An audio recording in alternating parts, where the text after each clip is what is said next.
am I talking about when I say the washing line technique?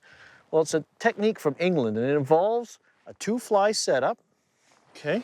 And in this case, I've got a ruby-eyed leech on the dropper, and I got a buoyant, this is a peachy colored booby.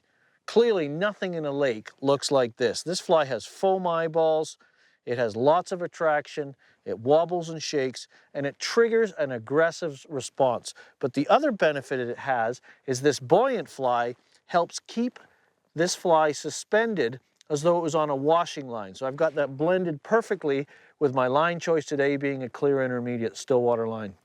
And that's the washing line setup. Perfect for sinking lines, and it also works on surface flies too during emergencies and things like that. So add the washing line to your repertoire. It's a great little trick and it really works well. Fish on, fish on, fish on, fish on. Fish on, big brown. He's eating the booby. Excellent, excellent. We've got fish, we've had fish taking here near this beaver lodge and got them on the washing line technique.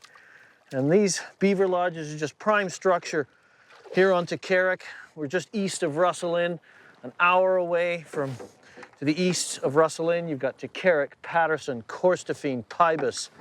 And these are all excellent lakes to visit should you come here and visit the parklands. But nice brown trout here. It's a nice brown. He's got the booby just in the corner of his mouth, so just gotta grab that out of there. Oh, it fell out. Booby, we'll show you that in a second. There is a nice brown trout.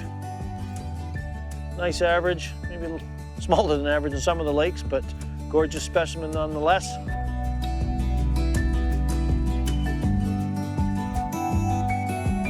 This video is made possible by Fish USA, America's fly shop. Visit us today at fishusa.com.